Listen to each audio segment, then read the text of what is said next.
muchas conferencias empiezo diciendo: hace 5 años publiqué un libro sobre el silencio y desde entonces no he dejado de hablar.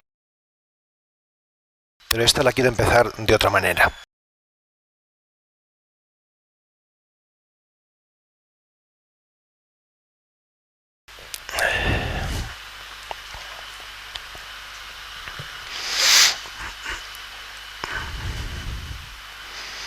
En torno a los 40 años, como seguramente pasa a muchas personas, se produjo un cambio muy importante en mi vida, y es de ese cambio del que me gustaría hablaros.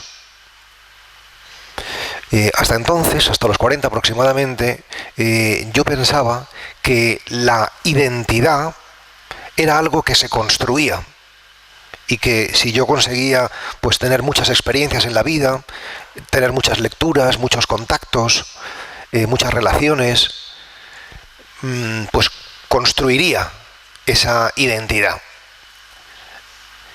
A partir de ahí sucedió algo que no viene al caso exponer, ya es mi biografía personal, que me hizo comprender que había una segunda posibilidad, que no es sumar experiencias, viajes, contactos, lecturas, sino restar, quitar cosas. Y que en la medida en que quitaba cosas, seguramente no construiría mi identidad, pero la descubriría, que es distinto. Entonces empecé a quitar cosas de mi vida. Y de eso es de lo que quiero hablaros esta tarde, del poder de la resta. Más que del silencio, me gustaría hablaros del silenciamiento. Es decir, silencio lo podemos conseguir, nos metemos en una habitación a solas y ahí hay silencio. Pero el silenciamiento es el silencio interior. Es decir que no, restar, como acabo de apuntar, restar a todos esos pensamientos, sentimientos, emociones que nos vienen cuando nos quedamos en silencio y quietos. Y cuando haces esa práctica de restar, esa práctica se va extendiendo en tu vida y tienes una actitud diferente,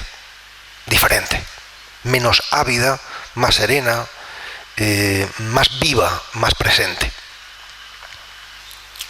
Si no hay oficio, es decir, si no hay práctica continuada, esto no podrá transformarnos. Y por último, un estilo de vida. Yo no soy meditador solamente por la mañana cuando me siento y por la noche cuando me siento en silencio y en quietud, sino todo el día. Es decir, es una manera de mirar, es una manera de estar, es una manera de comportarse en la vida. Las actitudes que generas en la meditación, que fundamentalmente son la atención, la receptividad, la acogida, la humildad, todas esas actitudes luego de manera paulatina y progresiva se van extendiendo y se van viviendo en tu vida ordinaria. Esto es algo obvio para las espiritualidades asiáticas. En el yoga y en el zen es evidente que se trabaja mucho el cuerpo. En cambio, en la tradición cristiana el cuerpo parece relegado, parece olvidado. Tantas veces he dicho que el cristianismo es la religión del cuerpo, un Dios que se hace carne, que se hace cuerpo, y al mismo tiempo de la traición del cuerpo, porque lo hemos dejado completamente relegado los que nos sentimos cristianos, ¿no? Y sin embargo, si lees a los padres del desierto, descubres que el cuerpo ya tenía una gran importancia y que hablaban de la respiración, de la postura. Toda su aportación en torno al cuerpo la quiero resumir en 3 cosas también. En primer lugar,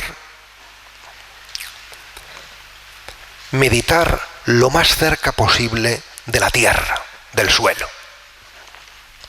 Y aquí me agacho para que sea todavía más evidente, ¿no?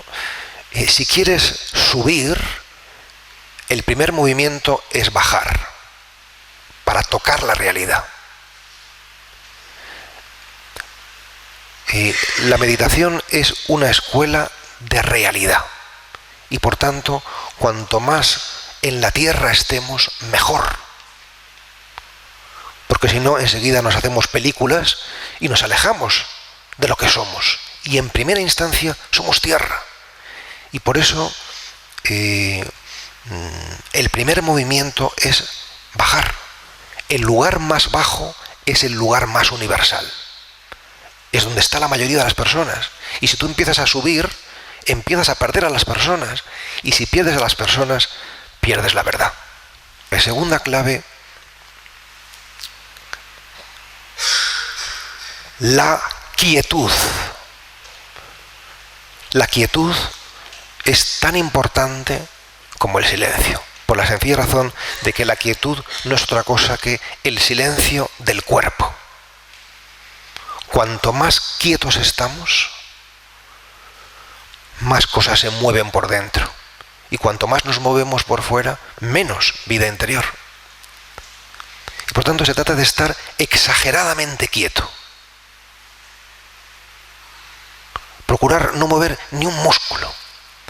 Y esto nos resulta muy difícil. Nuestra experiencia es que cuando nos quedamos quietos, lo primero que experimentamos es que estamos inquietos. Es decir, con necesidad de movernos.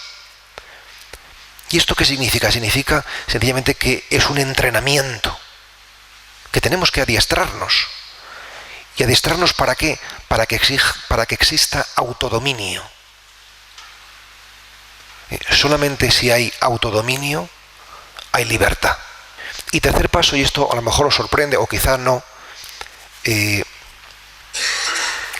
esta tradición insiste en meditar con las manos, las palmas de las manos enfrentadas, es decir, en esta posición, que quizá nos pueda resultar muy sorprendente, pero no debería, porque las manos tienen un gran poder energético y justamente la meditación significa recoger, y es la otra cara de la moneda de la bendición del dar.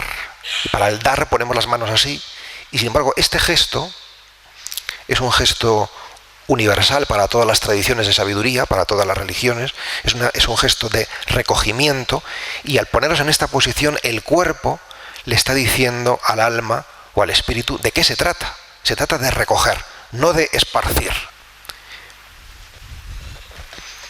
¿Y por qué menos pensamiento y más contemplación? Porque al pensar sobre las cosas, muchas veces impedimos que las cosas nos lleguen, porque enseguida empezamos a maquinar sobre lo que eso significa o deja de significar, sobre lo que podemos hacer con ello o dejamos de poder hacer. Y hay que saber recibir lo que la vida nos da, saber contemplarlo.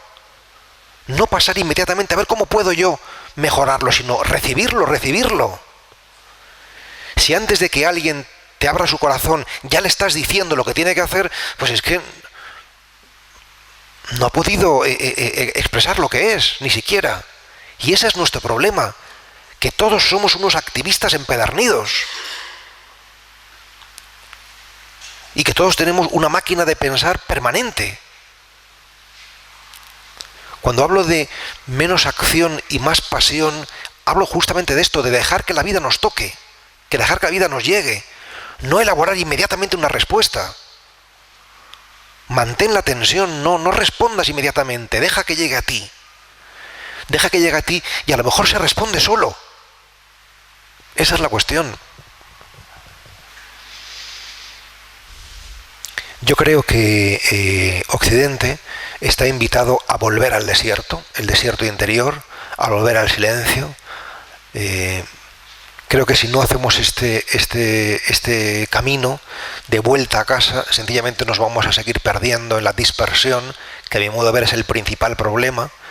El principal terrorismo es el ruido.